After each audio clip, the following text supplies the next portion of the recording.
الحمد لله نحمده ونستعينه ونستغفره ونؤمن به ونتوكل عليه ونعوذ بالله من شرور أنفسنا ومن سيئات أعمالنا من يهده الله فلا مضل له ومن يضلله فلا هادي له ونشهد أن لا إله إلا الله وحده لا شريك له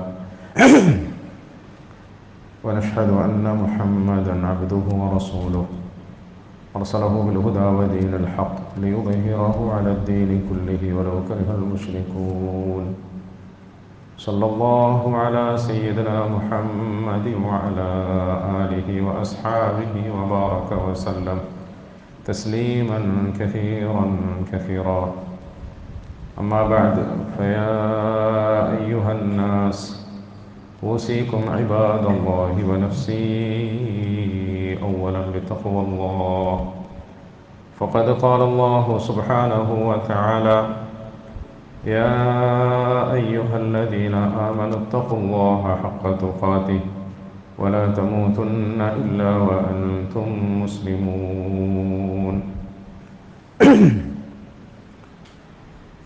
الله سبحانه وتعالى അവൻ്റെ കൽപ്പനകളൊക്കെ മുറുകെ പിടിച്ച് ജീവിക്കുന്നവരിൽ നമ്മളൊക്കെ ഉൾപ്പെടുത്തി അനുഗ്രഹിക്കുമാറാകട്ടെ. അള്ളാഹുവിൻ്റെ കൽപ്പനകൾക്ക് വഴിപ്പെട്ടുകൊണ്ട് തഖ്വയോടുകൂടി നല്ല ജീവിതം നയിക്കണമെന്ന് ഞാൻ എൻ്റെ ശരീരത്തോടും നിങ്ങളെല്ലാവരോടും വസിയ്യത്ത് ചെയ്യുകയാണ്, ഓർമ്മപ്പെടുത്തുകയാണ്. അല്ലാഹു ഖാലിഖു കുല്ലി ഷൈഇൻ വഹുവൽ വാഹിദുൽ ഖഹാർ ലഹു മാ ഫിസ് സമാവാതി വമാ ഫിൽ അർദി വമാ ബൈനഹുമാ. ഈ ലോകങ്ങളെയൊക്കെ അടക്കി വാഴുന്നവനായ അല്ലാഹു,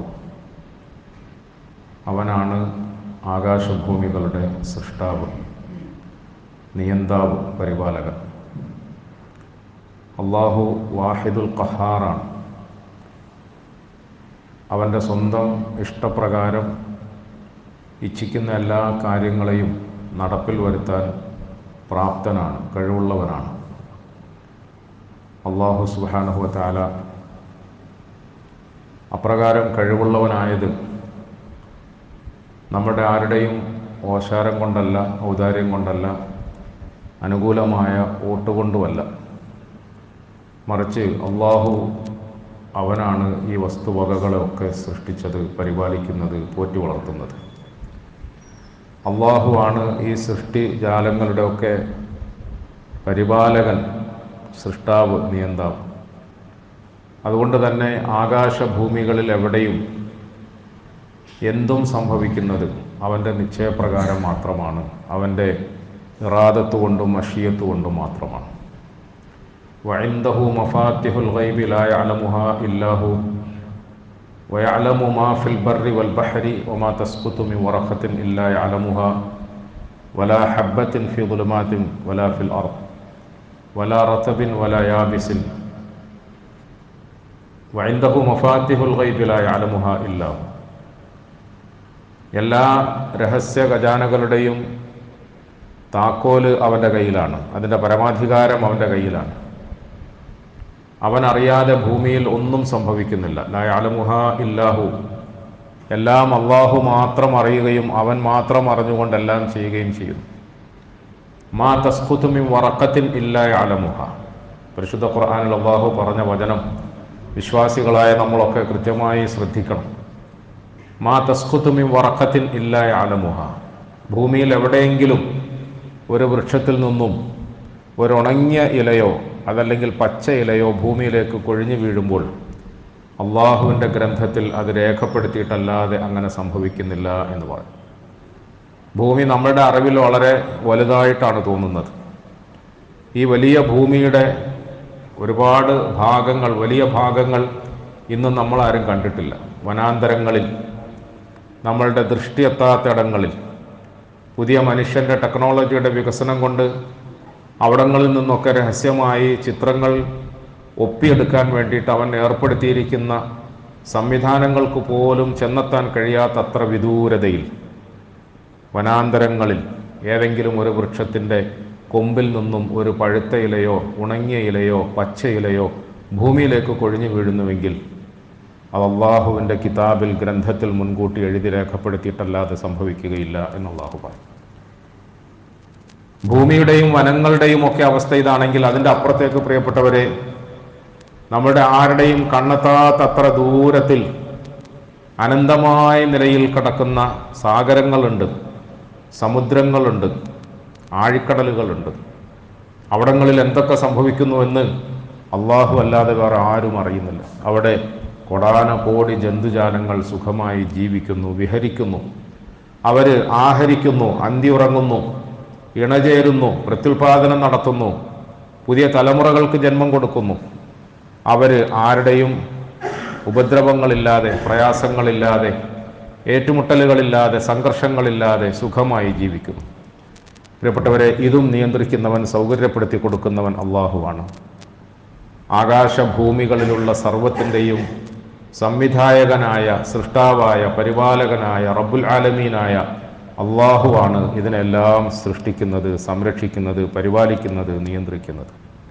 അതുകൊണ്ട് തന്നെ അല്ലാഹുമ്മ മാലിക്കൽ മുൽക്കി തുഅ്തിൽ മുൽക മൻ തശാ വതൻസിഉൽ മുൽക മിമ്മൻ തശാ വതുഇസ്സു മൻ തശാ വതുദില്ലു മൻ തശാ ബിയദിക്കൽ ഖൈർ ഇന്നക അലാ കുല്ലി ഷൈഇൻ ഖദീർ എന്ന് പറഞ്ഞു പഠിക്കാൻ, എന്ന് പറഞ്ഞ് പ്രാർത്ഥിക്കാൻ അള്ളാഹു നമ്മളെ ഉപദേശിക്കുകയാണ്. അള്ളാഹു നമ്മളോട് പറയാണ്, ഖുൽ, നിങ്ങളിങ്ങനെ പറഞ്ഞു പഠിക്കണം, നിങ്ങളിങ്ങനെ പറഞ്ഞ് പ്രാർത്ഥിക്കണം, അങ്ങനെ നിങ്ങൾ പറഞ്ഞു പരിശീലിക്കണം. എന്ത് പറയണം? അല്ലാഹുമ്മ മാലിക്കൽ മുൽക്ക്, അല്ലാഹുമ്മ മാലിക്കൽ മുൽക്ക്, അള്ളാഹുവേ നീയാണ് മാലിക്കുൽ മുൽക്ക്. അത് പറഞ്ഞ് നമ്മൾ പഠിക്കണം, അത് പറഞ്ഞ് നമ്മൾ ശീലമാക്കണം. അതാണ് ശരി എന്ന വിശ്വാസത്തിലേക്ക് നമ്മളുടെ ഈമാനിൻ്റെ അളവ് ചെന്നെത്തണം.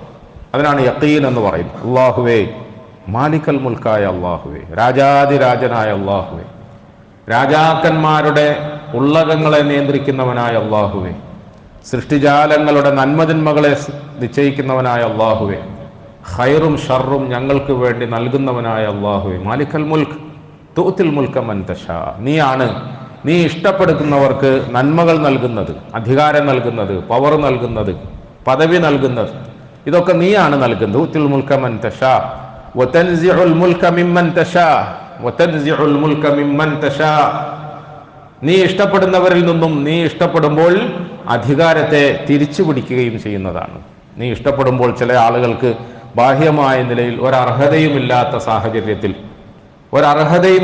സാഹചര്യത്തിൽ നീ അധികാരത്തെ കൊടുക്കും. അതുപോലെ അധികാരത്തിന്റെ ഹുങ്കിൽ ലോകം അടക്കി ഭരിച്ചുകൊണ്ടിരിക്കുന്നതിൻ്റെ ഇടയിൽ നീ വിചാരിക്കുമ്പോൾ ബാഹ്യമായ ഒരു കാരണവുമില്ലാതെ അവരിൽ നിന്നും അധികാരത്തെ തിരിച്ചെടുക്കുകയും ചെയ്യും. അല്ലാഹു സുബ്ഹാനഹു വ തആല നമ്രൂദിനെ സംബന്ധിച്ചിട്ട് പരിശുദ്ധ ഖുർആനിൽ നമുക്ക് പഠിപ്പിച്ചു തന്നു. അലം തറ ഇലല്ലദീ ഹാജ്ജ ഇബ്രാഹീമ ഫീ റബ്ബിഹി അൻ ആതാഹു അല്ലാഹുൽ മുൽക്ക് ഇദ് ഖാല ഇബ്രാഹീമു റബ്ബിയല്ലദീ യുഹ്യീ വയുമീത് ഖാല അന ഉഹ്യീ വഉമീത് ഖാല ഇബ്രാഹീമു ഫഇന്നല്ലാഹ യഅതി ബിശ്ശംസി മിനൽ മശ്രിഖി ഫഅതി ബിഹാ മിനൽ മഗ്രിബ്. അലം തറ, എന്തുകൊണ്ട് നിങ്ങൾ കാണുന്നില്ല? അള്ളാഹു ചോദിക്കുകയാണ്, എന്തുകൊണ്ട് നിങ്ങൾ ശ്രദ്ധിക്കുന്നില്ല, എന്തുകൊണ്ട് നിങ്ങൾ ചിന്തിക്കുന്നില്ല? ഇങ്ങനെ ഒരു ചരിത്രം നിങ്ങളുടെ മുമ്പിൽ കഴിഞ്ഞു പോയിട്ടുണ്ടല്ലോ. ഇലല്ലദീ ഹാജ്ജ ഇബ്രാഹീമ ഫീ റബ്ബിഹി അൻ ആതാഹു അല്ലാഹുൽ മുൽക്ക്. ഇബ്രാഹിം എന്ന് പറയുന്ന ഒരു സാധാരണക്കാരനായ പൗരൻ, ഒരു സാധാരണക്കാരനായ പ്രജ, അതിലും വിശേഷിച്ച് തൻ്റെ കൊട്ടാരത്തിൽ വിഗ്രഹങ്ങളെയും മറ്റുമൊക്കെ നിർമ്മിച്ച് വിറ്റ് കഴിഞ്ഞുകൂടുന്ന ഒരു മനുഷ്യന്റെ പ്രിയപ്പെട്ട പുത്രൻ രാജാവിൻ്റെ മുമ്പിൽ വന്ന് നിന്നുകൊണ്ട് ധൈര്യത്തോടുകൂടി പറഞ്ഞ ചില വിഷയങ്ങളെ കുറിച്ചിട്ട് നിങ്ങൾ എന്തേ ആലോചിക്കുന്നില്ല എന്ന് അള്ളാഹു ചോദിക്കാം. ധൈര്യത്തോടുകൂടി എന്തായിരുന്നു പറഞ്ഞത്? അൻ ആതാഹുല്ലാഹുൽ മുൽക്ക്, അൻ ആതാഹുല്ലാഹുൽ മുൽക്ക്. നമ്രൂദേ, നീ ഞങ്ങളെയൊക്കെ അടക്കി ഭരിക്കുകയാണ്, നീ ഞങ്ങളുടെ ഒക്കെ രാജാവാണെന്നല്ല, ഞങ്ങളുടെ ഒക്കെ ദൈവമാണെന്ന് വാദിക്കാൻ ശ്രമിക്കുകയാണ്. യഥാർത്ഥത്തിൽ നിന്റെ അധികാരത്തെ അള്ളാഹുവാണ് തന്നത്. നമ്മളൊന്ന് ആലോചിച്ച് നോക്കിയേ. ഒരു രാജാവിൻ്റെ മുമ്പിൽ ആ രാജാവിൻ്റെ കൊട്ടാരത്തിലെ പരിചാരകനായ അല്ലെങ്കിൽ തൊഴിലാളിയായ ഒരാളുടെ സാധാരണക്കാരനായ മകൻ വന്ന് നിന്നുകൊണ്ട് മുഖത്ത് നോക്കി പറയുകയാണ്, രാജാവേ, ഈ കാണുന്ന നിന്റെ അധികാരമൊക്കെ എൻ്റെ അള്ളാഹു നിനക്ക് തന്നതാണെന്ന്. ആ പ്രയോഗത്തിൽ ഒരു വലിയ ചിന്തനീയമായ വിഷയമുണ്ട്, സന്ദേശമുണ്ട്. ഈ കാണുന്ന നിന്റെ അധികാരമൊക്കെ എൻ്റെ അള്ളാഹു നിനക്ക് തന്നതാണ് എന്ന് പറയും. അനാതാഹുല്ലാഹുൽ മുൽക്ക് ഇദ് ഖാല, അവൻ ഉടനെ പറഞ്ഞു, ആഹാ, അത് നിന്റെ അള്ളാഹു ഒന്നുമല്ല, ഞാൻ ഉണ്ടാക്കിയതാണ്, എൻ്റേതാണ്. എന്റേതാണ്. ഇദ് ഖാല അലം തറ ഇലല്ലദീ ഹാജ്ജ ഇബ്രാഹീമ ഫീ റബ്ബിഹി അൻ ആതാഹു അല്ലാഹുൽ മുൽക്ക് ഇദ് ഖാല ഇബ്രാഹീമു റബ്ബിയല്ലദീ യുഹ്യീ വയുമീത് ഖാല അന ഉഹ്യീ വഉമീത്. എന്റെ അള്ളാഹു നിനക്ക് തന്നതാണ് എന്ന് പറയുമ്പം അവൻ അതൊന്നുമല്ല, അതെന്റേതാണ് എന്ന് അവകാശവാദം ഉന്നയിക്കും. എന്റേതാണ് എന്ന് അവകാശവാദം ഉന്നയിക്കും. ആയിക്കോട്ടെ, ഈ കാണുന്ന രാജ്യത്തിന്റെ ലോകത്തിന്റെ അധികാരം നിന്റേതാണ് എങ്കിൽ ഇവിടെ ജീവിക്കുകയും വസിക്കുകയും ചെയ്യുന്ന മനുഷ്യന്മാരുടെ ജനനവും മരണവും നീ അല്ലല്ലോ തീരുമാനിക്കുന്നത്, എന്റെ അള്ളാഹു അല്ലേ തീരുമാനിക്കുന്നത്. അള്ളാഹു അല്ലേ. ഇവിടെ ആരെയും ജയിപ്പിക്കാൻ നിനക്ക് സാധിക്കും, ചിലപ്പോൾ ജയിക്കുന്നില്ലെങ്കിൽ അതിനുവേണ്ടി തന്ത്രങ്ങൾ മെനയാൻ നിനക്ക് സാധിക്കും, കൂട്ടായ്മകൾ ഉണ്ടാക്കിയെടുക്കാൻ സാധിക്കും, അട്ടിമറികൾ നടത്താൻ സാധിക്കും. അങ്ങനെ ചിലപ്പോൾ കസേരയുടെ എണ്ണത്തിൽ ഭൂരിപക്ഷം നിനക്ക് സ്വന്തപ്പെടുത്താൻ സാധിക്കും. പക്ഷേ ഈ മനുഷ്യരിൽ ഒരാളെയും ജീവിപ്പിക്കാൻ നിനക്ക് സാധിക്കൂല. ജീവിക്കുന്നവരെ കൊലപ്പെടുത്താൻ സാധിക്കുകയില്ല. കൊലപ്പെടുത്തുക എന്ന് പറഞ്ഞാൽ ഇന്ന് കാണുന്നത് പോലെയുള്ള അറുകൊലയല്ല. ഇബ്രാഹിം അലൈഹിസ്സലാത്തു വസ്സലാം നമ്രൂദ് എന്ന ശക്തിമാനായ ഭരണാധികാരിയുടെ മുന്നിൽ ഖാല യുഹ്യീ വയുമീത് റബ്ബിയല്ലദീ യുഹ്യീ വയുമീത് ഖാല അന ഉഹ്യീ വഉമീത്. ആ മണ്ടനായ മനുഷ്യൻ പറഞ്ഞു, ഞാനും അങ്ങനെ ആളുകളൊക്കെ ജീവിപ്പിക്കാറുണ്ട്, എനിക്കും അത് പറ്റും, ഞാനും ആളുകളൊക്കെ മരിപ്പിക്കാറുണ്ട്. ജയിലിൽ ജീവപര്യന്തത്തിന് ശിക്ഷിച്ച അല്ലെങ്കിൽ തൂക്കുകയറിന് വിധിച്ച ഒരു മനുഷ്യനെ കൂട്ടിക്കൊണ്ടുവരാൻ പറഞ്ഞു. എല്ലാവരുടെയും മുമ്പിൽ അയാളെ അവതരിപ്പിച്ചിട്ട് പറഞ്ഞു, ഇവന് മരണശിക്ഷ വിധിക്കപ്പെട്ടവനാണ്, നാളെ അല്ലെങ്കിൽ മറ്റന്നാൾ ഇവനെ കൊല്ലാൻ പോവാണ്, അവന് മരണം ഉറപ്പായി, ഇതാ ഞാൻ അവനെ ജീവിപ്പിക്കുന്നു, പോടാ നിന്നെ ഞാൻ വെറുതെ വിട്ടിരിക്കുന്നു എന്ന് പറഞ്ഞു. ജീവിപ്പിക്കുകയും മരിപ്പിക്കുകയും ചെയ്യാൻ എന്നെ കൊണ്ട് സാധിക്കുമെന്ന് അവൻ വാദം നടത്തി. ഇബ്രാഹിം അലൈഹിസ്സലാത്തു വസ്സലാം പറഞ്ഞു, അങ്ങനെയാണെങ്കിൽ എൻ്റെ പടച്ചവന്റെ ഒരു ഖുദ്റത്ത് ഞാൻ നിനക്ക് പറയാം, എൻ്റെ പടച്ചവന്റെ ഒരു കഴിവ് ഞാൻ നിനക്ക് പറയാം. എൻ്റെ റബ്ബ് കിഴക്ക് നിന്നും സൂര്യനെ എല്ലാ ദിവസവും ഉദിപ്പിക്കുകയാണ്. മഗ്രിബ് ആകുമ്പോൾ, വൈകുന്നേരം ആകുമ്പോൾ പടിഞ്ഞാറ് അത് അസ്തമിക്കുകയാണ്. അങ്ങനെയാണെങ്കിൽ നിനക്ക് കഴിവുണ്ടെങ്കിൽ ഒന്ന് നീ കാട്ടിത്തരാമോ? എൻ്റെ റബ്ബ്, യഥാർത്ഥ റബ്ബ്, എന്റെയും നിന്റെയും റബ്ബ്, സൂര്യചന്ദ്ര നക്ഷത്രാദികളുടെ സൃഷ്ടാവായ സംരക്ഷകനായ റബ്ബ്, അവൻ കിഴക്ക് നിന്നും ഉദിപ്പിച്ചുകൊണ്ടിരിക്കുന്ന ഈ സൂര്യനെ നീ മാറ്റി നാളെ മുതൽക്ക് പടിഞ്ഞാറെന്ന് ഉദിപ്പിക്കാമോ? എന്നാ പിന്നെ നീ റബ്ബാണെന്ന് ഞാൻ അംഗീകരിക്കാം, നിനക്ക് ഭൂരിപക്ഷം ഉണ്ടെന്ന് ഞാൻ സമ്മതിക്കാം, നിനക്ക് അധികാരത്തിൽ എന്തെങ്കിലും അവകാശമുണ്ടെന്ന് ഞാൻ സമ്മതിക്കാം. ഇബ്രാഹിം അലൈഹിസ്സലാത്തു വസ്സലാമയുടെ ആ വാക്കുകളുടെ മുമ്പിൽ നമ്രൂദ് എന്ന് പറയുന്ന വിഡ്ഢിയായ, പമ്പര വിഡ്ഢിയായ, പരമാധികാരം അവകാശപ്പെട്ടിരുന്ന രാജാവ് മുട്ടുകുത്തി. ഫബുഹിതല്ലദീ കഫർ വല്ലാഹു ലാ യഹ്ദിൽ ഖൗമൽ ളാലിമീൻ. വാക്ക് മുട്ടിപ്പോയി, മറുപടി ഇല്ലാതെയായിപ്പോയി. കാരണം കിഴക്ക് നിന്നും സൂര്യനെ ഉദിപ്പിക്കുന്നവനായ അള്ളാഹു, ആ അള്ളാഹുവിന്റെ മുമ്പിൽ നിനക്ക് എന്തെങ്കിലും അധികാരമുണ്ട് എന്ന വാദത്തിൽ അല്പമെങ്കിലും സത്യമുണ്ടെങ്കിൽ പറയൂ, നാളെ മുതൽ കിഴക്ക് നിന്ന് ഉദിക്കുന്നതിന് പകരം പടിഞ്ഞാറ് ഉദിപ്പിക്കാൻ നിന്നെ കൊണ്ട് പറ്റുമോ? എന്നാൽ പിന്നെ നീ റബ്ബാണെന്ന് ഞങ്ങൾ അംഗീകരിക്കാം. പ്രിയപ്പെട്ടവരെ, അള്ളാഹു സുബ്ഹാനഹു വ തആല രസകരമായ നിലയിൽ ഇങ്ങനെ ഒരു അഭിമുഖത്തെ അല്ലെങ്കിൽ ഇങ്ങനെ ഒരു പരസ്പരമുള്ള സംഭാഷണത്തെ പരിശുദ്ധ ഖുർആനിൽ നമുക്ക് പഠിപ്പിച്ചു തന്നത് എന്തിനാണ്? എല്ലാ കാലഘട്ടങ്ങളിലും എല്ലാ ചരിത്രങ്ങളിലും അള്ളാഹുവിനെ വെല്ലുവിളിക്കാൻ ശ്രമിക്കുന്ന ശക്തികൾ ഭൂമിയിൽ ഉണ്ടായിട്ടുണ്ട്. അതിനുവേണ്ടി ചിലപ്പോൾ അവരുടെ അധികാരത്തെ അവർ കൂട്ടുപിടിച്ചു, മറ്റു ചിലപ്പോൾ അവരുടെ ഇൽമിനെ, വിജ്ഞാനത്തെ, വിവരത്തെ, സാങ്കേതിക ജ്ഞാനത്തെ അവർ കൂട്ടുപിടിച്ചു. മറ്റു ചിലപ്പോൾ ആൾബലത്തിന്റെ പേരിൽ അഹങ്കരിക്കുകയും അതുപയോഗിച്ചുകൊണ്ട് അള്ളാഹുവിനെയും അവന്റെ ദാസന്മാരെയും അമർച്ച ചെയ്ത് കളയാമെന്ന ആളുകൾ തെറ്റിദ്ധരിച്ചു. അങ്ങനെയൊക്കെ ഭൂമിയിൽ സംഭവങ്ങൾ ഉണ്ടായി. അതുകൊണ്ടാണ് അലം തറ കൈഫ ഫഅല റബ്ബുക ബിആദ് ഇറമ ദാത്തിൽ ഇമാദ് അല്ലതി ലം യുഖ്ലഖ് മിസ്ലുഹാ ഫിൽ ബിലാദ് എന്നൊക്കെ പടച്ചവൻ ചോദിക്കും. അലം തറ കൈഫ ഫഅല റബ്ബുക. അങ്ങനെയൊക്കെ വാദിച്ചിരുന്ന ഒട്ടനവധി സംഘങ്ങൾ ഈ ഭൂമി ലോകത്ത് ഇങ്ങനെ കഴിഞ്ഞു പോയിട്ടുണ്ട്. അവരുടെ ഒക്കെ ഉത്ഥാന പതനങ്ങളെ കുറിച്ചിട്ട് നിങ്ങൾ എന്തുകൊണ്ടാണ് ആലോചിക്കാത്തത് എന്ന് അല്ലാഹു തആല എന്തിനാണ് നമ്മോട് ഇങ്ങനെ ചോദിക്കുന്നത്?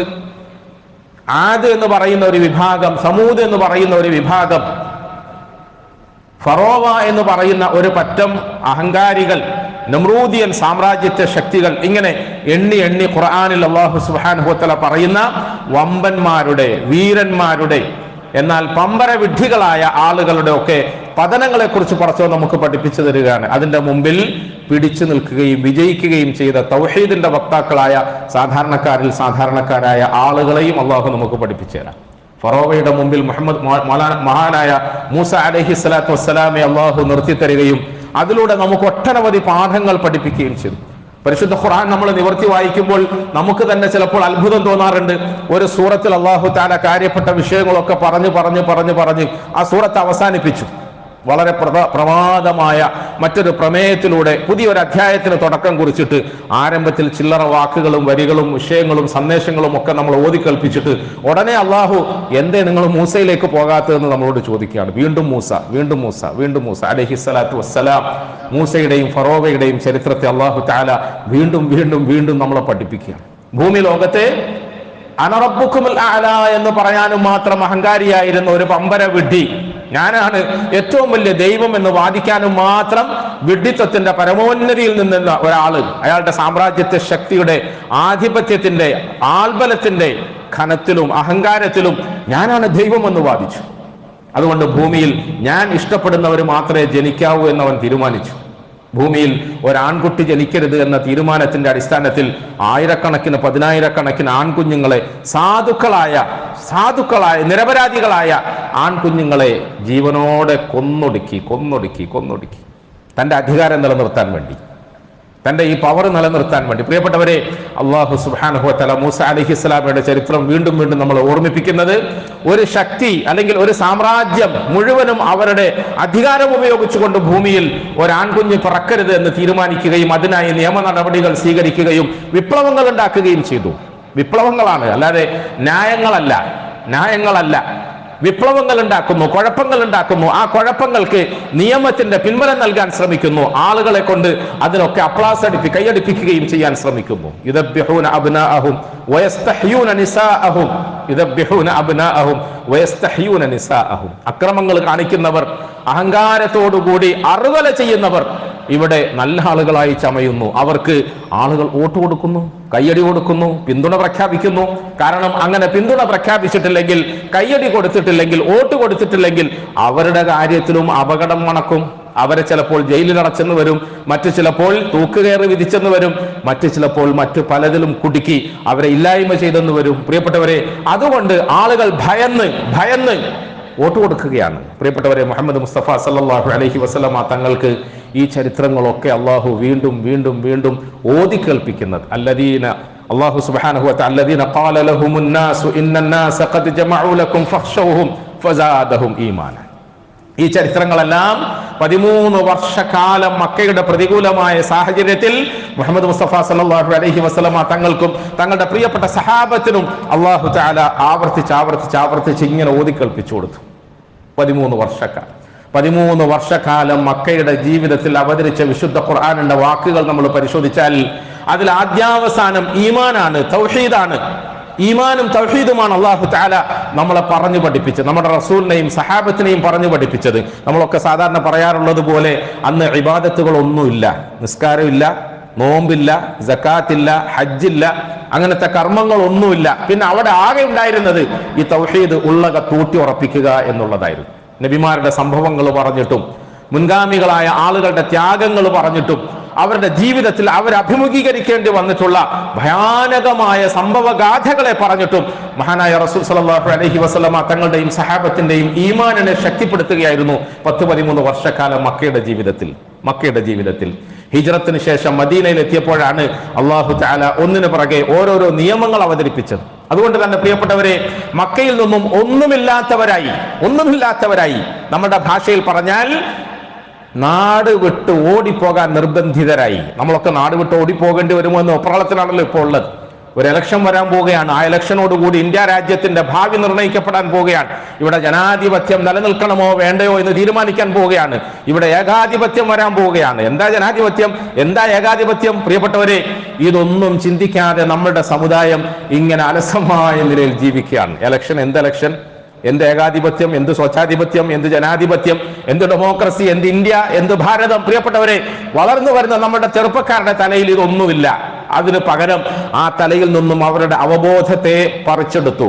സ്വയബോധത്തെ പറിച്ചെടുത്തു, അവരുടെ വ്യക്തിത്വബോധത്തെ പറിച്ചെടുത്തു. അവരുടെ സ്വന്തം വ്യക്തിത്വത്തെ സംബന്ധിച്ചിട്ട് ചിന്തിക്കുന്നതിൽ നിന്നും അവരെ മറ്റിടങ്ങളിലേക്ക് അകറ്റി മയക്കുമരുന്നുകൾക്കും മദ്യത്തിനും തോന്നിവാസങ്ങൾക്കും വൃത്തികേടുകൾക്കും അടിമപ്പെട്ടുകൊണ്ട് നമ്മുടെ സമുദായത്തിന്റെ ഊർജ്ജസ്വലരാകേണ്ടിയിരുന്ന പുതിയ തലമുറയെ മറ്റു പലയിടങ്ങളിലേക്കും മാറ്റിപ്പാർപ്പിച്ചു. അതുകൊണ്ട് നമ്മളിങ്ങനെ മിമ്പറുകളിലോ പ്രസംഗവേദികളിലോ നിന്ന് ഘോരഘോരം പ്രസംഗിക്കുമ്പോൾ അതൊന്നും കേട്ടിളകാൻ മലക്കുകളല്ലാത്ത വേറെ ആരുമില്ല എന്ന പരിതാപമാണ് നമുക്കൊക്കെ ഉള്ളത് പ്രിയപ്പെട്ട. അതുകൊണ്ടാണ് ആവേശപ്രസംഗം കൊണ്ട് ഒരു കാര്യവുമില്ല എന്ന തിരിച്ചറിവ് ഇന്ന് നമ്മളിൽ ചിലർക്കെങ്കിലും ഉണ്ടായിക്കൊണ്ടിരിക്കുന്നത്. പ്രസംഗത്തിന് പകരം ഈ സമുദായം ചില വസ്തുതകൾ അറിയണം, ചില കാര്യങ്ങൾ അറിയണം. ആ ബോധത്തോടുകൂടി നീങ്ങാൻ ശ്രമിക്കണം. സമുദായം അഥവാ തിരിച്ചറിവിന്റെ പാത സ്വീകരിച്ചാൽ എല്ലാ കാലഘട്ടങ്ങളിലും ഏത് പ്രതികൂല സാഹചര്യങ്ങളിലും ഏത് പ്രതികൂല രാജ്യങ്ങളിലും ഈ സമുദായത്തിന് ഉറപ്പായ വിജയമുണ്ടാകും. അതിൽ സംശയമൊന്നുമില്ല. കാരണം നമ്മൾ ബാഹ്യമായ ഏതെങ്കിലും ശക്തി വൈഭവത്തിന്റെ പിൻബലത്തിൽ, ആൾബലത്തിന്റെയും ആയുധത്തിന്റെയും പിൻബലത്തിൽ ഒന്നും ഭൂമിയിൽ അധികാരം ഏറ്റെടുത്തവരല്ല. മറ്റൊരർത്ഥത്തിൽ പറഞ്ഞാൽ നമുക്കെന്ത് അധികാരം പ്രിയപ്പെട്ടവരെ, നമുക്കെന്ത് കസേര. മുഹമ്മദ് മുസ്തഫ സല്ലല്ലാഹു അലൈഹി വസല്ലമ തങ്ങളുടെ പ്രിയപ്പെട്ട സഹാബാക്കള് സ്വന്തം പിതാവിനെയും മാതാവിനെയും മക്കളുടെ മുമ്പിൽ വെച്ച് അറുകല നടത്തി. സുമയ്യ എന്ന ആദ്യത്തെ ഇസ്ലാമിലെ ഷഹാദത്ത് വരിച്ച വനിത മഹദി അവറുകൾ കുന്തത്താൽ കുത്തപ്പെടുന്നത് സ്വന്തം മകന്റെ കൺമുമ്പിൽ വെച്ചിട്ടാണ്, ഭർത്താവിന്റെ മുമ്പിൽ വെച്ചിട്ടാണ്. ദുർബലയായ വയസ്സായ വൃദ്ധയായ ഒരു പെൺകുടിയെ മലർത്തിക്കടത്തിക്കൊണ്ട് അവരുടെ ഗുഹ്യ ഭാഗത്ത് മൂർച്ചയുള്ള ഒരു കുന്തം കുത്തിക്കയറ്റുകയും അതിൽ നിന്നും ചീറ്റി പുറത്തേക്ക് തെറിക്കുന്ന രക്തത്തിന്റെ തുള്ളികൾ ആ പ്രിയപ്പെട്ട പുത്രന്റെ മേനിയിൽ വീഴുന്നു. ഒരു പക്ഷേ പെടഞ്ഞു മരിക്കുന്ന തള്ളയുടെ, അമ്മയുടെ, ഉമ്മയുടെ മരണവേദനയേക്കാൾ കൂടുതൽ അത് കണ്ടു നിൽക്കുന്ന മകന്റെ മനസ്സിനുണ്ടാകും എന്നതാണ് യാഥാർത്ഥ്യം. പ്രിയപ്പെട്ടവരെ, ആ നിലയിൽ ഒരു ഭാഗത്ത് പ്രിയപ്പെട്ട റസൂൽ സല്ലല്ലാഹു അലൈഹി വസല്ലമ തങ്ങളുടെയും സഹാബത്തിന്റെയും പീഡനങ്ങൾ, വേദനകൾ, വിഷമങ്ങൾ, പ്രയാസങ്ങൾ അരങ്ങ് തകർക്കുമ്പോൾ മുഹമ്മദ് മുസ്തഫ സല്ലല്ലാഹു അലൈഹി വസല്ലമ തങ്ങളെ മക്കയിലെ ഖുറൈശി പ്രമുഖന്മാർ ഒരു സന്ധിക്ക് വിളിക്കുന്നു, ചർച്ചയ്ക്ക് വിളിക്കുന്നു. നമ്മൾ സാധാരണ കേൾക്കാറുള്ളത് പോലെ എന്താ ചർച്ച? നിങ്ങൾ ഇങ്ങനത്തെ പ്രശ്നങ്ങൾക്കൊന്നും നിൽക്കണ്ട, വേണമെങ്കിൽ ഈ നാട്ടിലെ എല്ലാ അധികാരത്തിന്റെയും പവറിന്റെയും പദവിയുടെയും ഉത്തുംഗതയിൽ നിന്നെ ഞങ്ങൾ ഇരുത്താം, നിന്നെ ഞങ്ങൾ ഞങ്ങളുടെ രാജ്യത്തിന്റെ അടുത്ത 5 വർഷക്കാലം ഭരിക്കാനുള്ള പരമാധികാരം നിനക്ക് തരാം, നിന്നെ ഞങ്ങൾ ഞങ്ങളുടെ രാജ്യത്തിന്റെ പ്രധാനമന്ത്രിയാക്കാം, വേണമെങ്കിൽ ഈ നാട്ടിലെ ഏറ്റവും വലിയ സമ്പന്നനാക്കി സാമ്പത്തികമായ ഭദ്രത നിനക്ക് ഞങ്ങൾ സമ്മാനിക്കാം. അതല്ല ഈ നാട്ടിലെ നല്ല പെൺകുട്ടികളുമായി വിവാഹബന്ധത്തിൽ ഏർപ്പെട്ടിട്ട് കുടുംബജീവിതമൊക്കെ നയിച്ച് നല്ല മാന്യമായിട്ടാണ് ജീവിക്കാൻ ആഗ്രഹിക്കുന്നതെങ്കിൽ നീ ഇഷ്ടപ്പെടുന്ന നാട്ടിലെ ഏത് പെണ്ണിനെ വേണമെങ്കിലും ഞങ്ങൾ നിനക്ക് കല്യാണം കഴിച്ചു തരാം. ഒരു രാജ്യത്തിന്റെ ഓഫറാണ് പ്രിയപ്പെട്ടവര്, ഒരു രാജ്യത്തിന്റെ പ്രദേശത്തിന്റെ നാട്ടുരാജാക്കന്മാരുടെ ഓഫറാ.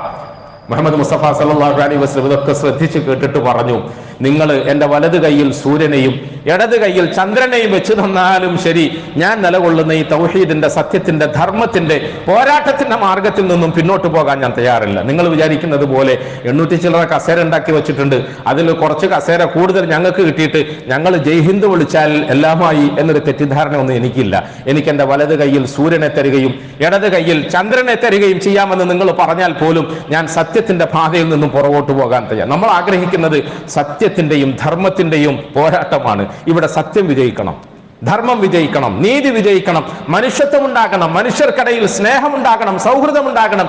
അല്ലാതെ അധികാരത്തിന് വേണ്ടിയിട്ട് അതിനുമായി ബന്ധപ്പെട്ട വടംവലി നടത്താൻ വേണ്ടിയിട്ടല്ല. ഞാൻ സാധാരണ പ്രസംഗത്തിൽ പറയാറുണ്ട്, സ്ഥാനാർത്ഥികളാകാൻ നമ്മൾ ആരും തയ്യാറില്ല.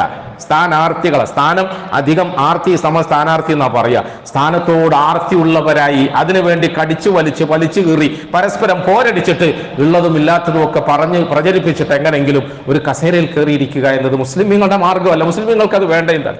ഞാനിങ്ങനെ ആലോചിക്കുകയാണ്. മുൻഗാമികളായ മഹത്തുക്കൾ, മഹാനായ അബൂ ഹനീഫ റഹിമഹുള്ളയെ കുറിച്ച് നമ്മൾ കേട്ടിട്ടില്ലേ? ഇമാം അബൂ ഹനീഫ റഹിമഹുള്ള അവരുടെ കാലഘട്ടത്തിൽ ജീവിച്ചിരുന്ന അതുപോലത്തെ വലിയ മഹാനായിരുന്നു സുഫിയാൻ സൗരി. അതുപോലത്തെ മഹാനായ മറ്റൊരു മഹാനുണ്ടായിരുന്നു ഖുദാമ. ഈ മഹാന്മാര് 3 പേരും ആ രാജ്യത്തെ ഏറ്റവും പ്രമുഖന്മാരായ പണ്ഡിത ശ്രേഷ്ഠന്മാരാണ്. എന്ന് പറഞ്ഞാൽ ജീവിച്ചിരിക്കുന്ന, അന്നും ഇന്നും ജീവിച്ചിരുന്ന ആളുകളുടെ ചരിത്രം പരിശോധിച്ചാൽ അവർ മഹാന്മാരാണ്, മഹാരഥന്മാരാണ്, വലിയ പണ്ഡിതന്മാരാണ്. അതുകൊണ്ട് തന്നെ അന്നത്തെ രാജ്യം ഭരിച്ചിരുന്ന രാജാക്കന്മാരൊരു തീരുമാനം എടുത്തു, നമ്മുടെ രാജ്യത്തിന്റെ ചീഫ് ജസ്റ്റിസുമാരുടെ ലിസ്റ്റ് തയ്യാറാക്കിയപ്പോൾ ഈ 3 പേരെയും ചീഫ് ജസ്റ്റിസ് ആക്കണം. കുത്തുബയായതുകൊണ്ട് ഞാൻ പറയുന്നതിന്റെ അർത്ഥം നിങ്ങൾക്ക് മനസ്സിലാവുമെന്ന് തോന്നുന്നു. പ്രിയപ്പെട്ടവരെ, ഇന്ന് നമ്മൾ അനുഭവിച്ചുകൊണ്ടിരിക്കുന്ന കോടതികളിൽ നിന്നും പോലീസ് സ്റ്റേഷനുകളിൽ നിന്നും അധികാര വിഭാഗത്തിന്റെ അത്തരം അന്തഃപുരങ്ങളിൽ നിന്നൊക്കെ സമുദായം അനുഭവിച്ചുകൊണ്ടിരിക്കുന്ന പ്രശ്നങ്ങളും പ്രതിസന്ധികളും ഇന്നത്തേത് മാത്രമാണെന്ന് ആരും തെറ്റിദ്ധരിക്കരുത്. എന്നും ഉള്ളതായിരുന്നു, എപ്പോഴും ഉള്ളതാണ്, ഇനി എപ്പോഴും ഉണ്ടാകും. ഇതിനെതിരെയുള്ള ധർമ്മസമരത്തെയാണ് പ്രിയപ്പെട്ടവരെ നമ്മൾ ദീനിന്റെ മാർഗത്തിലുള്ള പോരാട്ടം എന്ന് വിളിക്കുന്നത്. അതിനെയാണ് നമ്മൾ ജിഹാദ് എന്ന് വിളിക്കുന്നത്. ഇന്ന് ജീവിച്ചിരിക്കുന്ന മഹാനായ ഒരു പണ്ഡിതനോട് ദേശദ്രോഹം അല്ലെങ്കിൽ തീവ്രവാദം, അല്ലെ, ദേശദ്രോഹം, തീവ്രവാദം, നമ്മൾ മുസ്ലിമീങ്ങളായ ആളുകൾ എന്തെങ്കിലും ഒന്ന് പ്രസംഗിച്ചു പോയാൽ അത് ദേശദ്രോഹമാകും, അത് തീവ്രവാദമാകും. ദേശദ്രോഹവും തീവ്രവാദവും വിഘടനവാദവും ഒക്കെ നമ്മൾ ഒരു ഭാഗത്ത് കാണുകയാണ്. അത് പലപ്പോഴും നമ്മൾ മുസ്ലിമീങ്ങൾക്ക് മാത്രമായി മാറ്റിവെക്കുകയാണ്. ആളുകൾ ചോദിച്ചു, പത്രക്കാർ ചോദിച്ചു, ഈ പറയുന്ന സംഗതിയും ജിഹാദും തമ്മിൽ എന്താ ബന്ധം, എന്താണ് വ്യത്യാസമുള്ളത്? അത് തന്നെയല്ലേ ജിഹാദ്? ദേശദ്രോഹം അതാണല്ലോ ജിഹാദ്. പ്രിയപ്പെട്ടവരെ, വളരെ വ്യക്തമായി നമ്മളൊക്കെ പഠിക്കേണ്ട തരത്തിൽ ഒരു മറുപടി അദ്ദേഹം പറഞ്ഞത് നമ്മളൊക്കെ മനസ്സിലാക്കേണ്ടതാണ്. ദേശദ്രോഹവും തീവ്രവാദവും ജിഹാദും തമ്മിലുള്ള വ്യത്യാസം എന്ന് പറഞ്ഞാൽ, ഈ ദേശദ്രോഹത്തെയും രാജ്യദ്രോഹത്തെയും ഇല്ലായ്മ ചെയ്യാൻ വേണ്ടിയിട്ട് ഇവിടെ എന്തൊക്കെ പരിശ്രമങ്ങൾ നടക്കുന്നോ ആ പരിശ്രമത്തെയാണ് ജിഹാദ് എന്ന് വിളിക്കുന്നത്. ആ പരിശ്രമം അല്ലാതെ രാജ്യത്തിന് ദോഷം ഉണ്ടാക്കാൻ വേണ്ടിയിട്ട് മുസ്ലിമീങ്ങൾ ഒച്ചപ്പാടുണ്ടാക്കുകയല്ല. രാജ്യത്തിന് എന്തെങ്കിലും ഉപദ്രവം ഉണ്ടാകാൻ വേണ്ടി, രാജ്യനിവാസികൾക്ക് എന്തെങ്കിലും ദോഷമുണ്ടാകാൻ വേണ്ടിയിട്ട് ഒച്ചപ്പാടുണ്ടാക്കുകയും പ്രശ്നങ്ങൾ ഉണ്ടാക്കുകയും അലമുറ വിളിക്കുകയും ചെയ്യുന്നതിനല്ല ജിഹാദ് എന്ന് പറയുന്നത്. രാജ്യത്ത് സമാധാനമുണ്ടാകണം, സാഹോദര്യം ഉണ്ടാകണം, ജനങ്ങളുടെ ഇടയിൽ ഒരുമയുണ്ടാകണം. കുറെ കാലങ്ങൾക്ക് മുമ്പ് ഇന്ത്യയിൽ നമ്മൾ സമാധാനത്തോടെ ജീവിച്ചിരുന്നത് പോലെ നമ്മുടെ ഭാരതത്തിൽ നമുക്ക് ജീവിക്കാൻ കഴിയണം. ഹിന്ദുവും മുസ്ലിമും ക്രിസ്ത്യാനിയും സിഖും ജൈനനും ഒക്കെ അവനവന്റെ മതം അനുഷ്ഠിച്ചുകൊണ്ട്, എന്നാൽ മനുഷ്യത്വത്തിന്റെ പേരിൽ പരസ്പരം ഇണങ്ങിയും ഒരുമയോടുകൂടിയും പങ്കുവെച്ചും ഒക്കെ ജീവിക്കാൻ കഴിയണം. അതിനുവേണ്ടി നടക്കുന്ന പരിശ്രമങ്ങളെ, അഥവാ ദേശദ്രോഹത്തെയും രാജ്യദ്രോഹത്തെയും ഇല്ലായ്മ ചെയ്യാൻ വേണ്ടി നടന്നുകൊണ്ടിരിക്കുന്ന പ്രവർത്തനങ്ങളെയാണ് യഥാർത്ഥത്തിൽ ജിഹാദ്. അതുകൊണ്ടാണ് ഇന്ന് നമ്മൾ ഫലസ്തീൻ കാണുന്ന രക്തപ്പുഴയെ ജിഹാദാണെന്ന് വിളിക്കാത്തത്. അത് നിലനിൽപ്പിന് വേണ്ടിയിട്ടുള്ള, നീതിക്ക് വേണ്ടിയുള്ള, ന്യായത്തിന് വേണ്ടിയുള്ള, ധർമ്മം നിലനിർത്താൻ വേണ്ടിയിട്ടുള്ള പോരാട്ടമാണ് നമ്മൾ പറയുന്നത്. പ്രിയപ്പെട്ടവരെ, ഞാൻ നേരത്തെ പറഞ്ഞ മഹാന്മാരായ 3 പേരെ രാജ്യത്തിന്റെ ചീഫ് ജസ്റ്റിസുമാരാക്കാൻ വേണ്ടിയിട്ട് തീരുമാനമെടുത്ത് രാജാക്കന്മാര് വിളിച്ച് സംസാരിച്ചു. പക്ഷെ അവർ നിന്നോടത്തില്ല. അവർ പറഞ്ഞു, ഞങ്ങൾ തൽക്കാലം ഈ രാജാക്കന്മാരുടെ ഏറാൻ മൂളികളായ നിലയിൽ അവർ പറയുന്നത് പോലെ കയറിയിരുന്ന കസേരയിൽ അവരുടെ ആനുകൂല്യങ്ങളൊക്കെ അനുഭവിച്ചുകൊണ്ട് അവർക്ക് അനുകൂലമായ നിലയിൽ ഫത്വ കൊടുക്കാൻ, വിധി പ്രഖ്യാപിക്കാൻ ഞങ്ങൾ തയ്യാറില്ല. ഞങ്ങളെ സംബന്ധിച്ചിടത്തോളം ഞങ്ങൾക്കൊരു സത്യത്തിന്റെയും നീതിയുടെയും ധർമ്മത്തിന്റെയും നന്മയുടെയും ഒരു പാതയുണ്ട്. ആ പാതയിൽ ഞങ്ങൾ പോകും. ഞങ്ങൾക്ക് പണത്തിന്റെ പേരിലോ അധികാരത്തിന്റെ പേരിലോ പവറിന്റെ പേരിലോ കാറിന്റെ പേരിലോ അല്ലെങ്കിൽ വേറെ ഏതെങ്കിലും പദവിയുടെ പേരിൽ ഒന്നും ഞങ്ങൾക്ക് തലകുനിക്കാൻ സാധിക്കൂല. പ്രിയപ്പെട്ടവരെ, അനുനയിപ്പിക്കാൻ, പ്രലോഭിപ്പിക്കാൻ പല നിലയിലും ശ്രമിച്ചിട്ട് ഈ 3 പേരും വഴങ്ങുന്നില്ലെന്ന് കണ്ടപ്പോൾ പിന്നെ രാജാവിന്റെ ഭാഗത്ത് ഓർഡർ ഇട്ടു, അവരെ 3 പേരെയും അറസ്റ്റ് ചെയ്ത് കൊണ്ടുവരണം. എന്തിനാ അറസ്റ്റ് ചെയ്ത് കൊണ്ടിരുന്നത്? നമ്മുടെ രാജ്യത്തൊക്കെ നമ്മൾ കേൾക്കുന്നത് പോലെ 5 കൊല്ലം ഭരിക്കാൻ വേണ്ടി കയറിയിരുന്നു, 2.5 കൊല്ലം ആയപ്പോൾ അവിശ്വാസ വോട്ടിൽ പുറത്തുപോയിട്ട് അടുത്ത പ്രാവശ്യം അന്വേഷണം നടത്തിയപ്പോൾ കോടാനകോടികൾ തന്റെ പൂജാമുറിയിൽ വെച്ചിട്ട് കട്ടുമുടിപ്പിച്ചു. അങ്ങനെ ജയിലിലേക്ക് അറസ്റ്റ് ചെയ്ത് കൊണ്ടുപോവുക. അങ്ങനെ അധികാര കസേരയിൽ ഇരുന്നുകൊണ്ട് പാവപ്പെട്ട ജനങ്ങളുടെ പുതിയ പുതിയ പ്രൊജക്ടുകളുടെ പേരിൽ കോടിക്കണക്കിന് രൂപ നക്കി തിന്നതിന്റെ പേരിലല്ല ജയിലിൽ പോകുന്നത്. പിന്നെ എന്തിനാ ജയിലിൽ പോകുന്നത്? രാജ്യത്തിന്റെ പരമോന്നത നീതിപീഠത്തിൽ ഇരിക്കണമെന്ന് ഭരണാധികാരികൾ ന്യായമായ നിലയിൽ പറഞ്ഞു നിർബന്ധിച്ചിട്ടും അതിന് വഴങ്ങാതെ ആയപ്പോൾ ആ മഹാരഥന്മാരെ ആ പദവിയിലേക്ക്, കസേരയിലേക്ക് നിർബന്ധിച്ചിരുത്താൻ വേണ്ടിയിട്ട് അറസ്റ്റ് ചെയ്ത് കൊണ്ടുപോവുകയാണ്. 3 പേരെ അറസ്റ്റ് ചെയ്ത് കൊണ്ടുപോവുക. എവിടെ കൊണ്ടുപോവാ?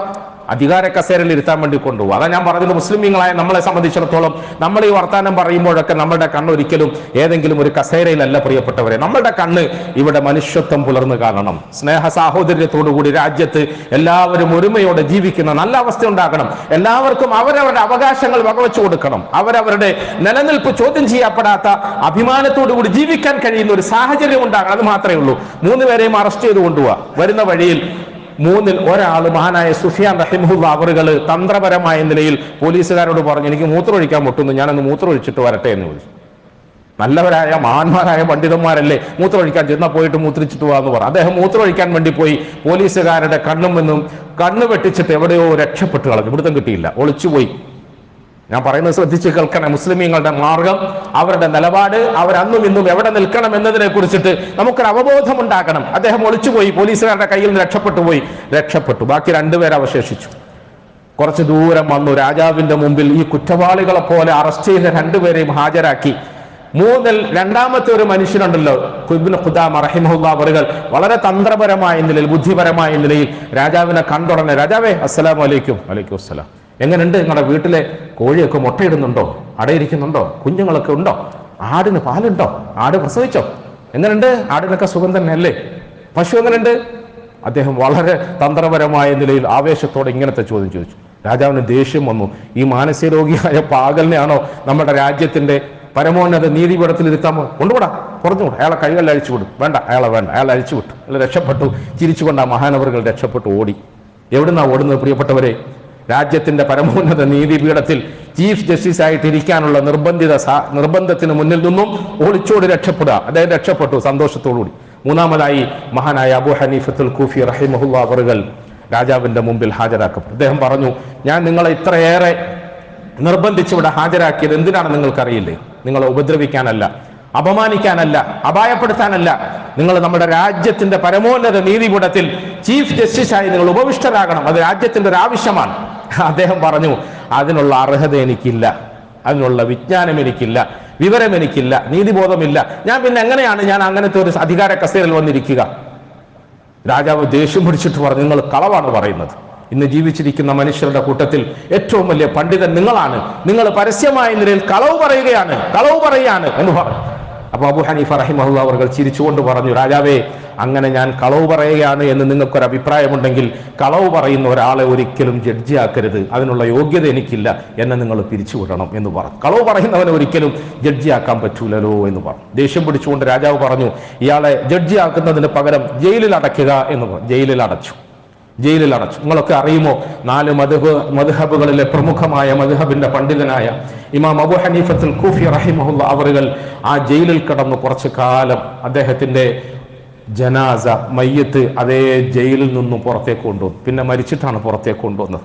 ഈ ലോകം കണ്ടതിൽ വെച്ച് ഏറ്റവും വലിയ പണ്ഡിത ശ്രേഷ്ഠനായ മഹാനായ അബൂ ഹനീഫ റഹിമഹുല്ലാ അവറുകളുടെ മരണം സംഭവിച്ചത് ജയിലിൽ കടന്നാണ്. ജയിലിൽ കടന്നത് ആരുടെയും 10 പൈസ മോഷ്ടിച്ചതിന്റെ പേരിലല്ല, ഒരു രാജ്യദ്രോഹ കുറ്റവും ചുമത്തിയതിന്റെ പേരിലല്ല, ഏതെങ്കിലും നിലയിലുള്ള വിഘടനവാദ പ്രസ്ഥാനത്തിന് നേതൃത്വം നൽകിയതിന്റെ പേരിലല്ല, തീവ്രവാദ പ്രസംഗം നടത്തിയതിന്റെ പേരിലല്ല. ഒരു രാജ്യത്തിന്റെ പരമോന്നത നീതിപീഠത്തിൽ ഉപവിഷ്ടരാകണമെന്ന അപേക്ഷ തള്ളിക്കളഞ്ഞതിന്റെ പേരിൽ ജയിലിൽ കിടക്കുകയും ജയിലിൽ കിടന്ന് മരിക്കുകയും ചെയ്തു. മുസ്ലിമീങ്ങളായ നമ്മളെ സംബന്ധിച്ചിടത്തോളം പ്രിയപ്പെട്ടവരെ, നമ്മുടെ കണ്ണൊരിക്കലും കസേരകളിലല്ല, അധികാരത്തിലല്ല. അങ്ങനത്തെ ഭ്രമം നമുക്കില്ല. പക്ഷേ ഈ രാജ്യത്ത് എന്നും സമാധാനം പുലർന്നു കാണണം, ധർമ്മം പുലർന്നു കാണണം. ഈ രാജ്യത്ത് എപ്പോഴും സാഹോദര്യം നിലനിൽക്കണം. ഈ രാജ്യത്തിന്റെ അഖണ്ഡത നഷ്ടപ്പെടരുത്. ഈ രാജ്യത്ത് നമ്മൾ അന്നു മുതൽക്ക് അനുഭവിച്ചു കൊണ്ടിരിക്കുന്ന ആ സമാധാന അന്തരീക്ഷം നഷ്ടപ്പെടരുത്.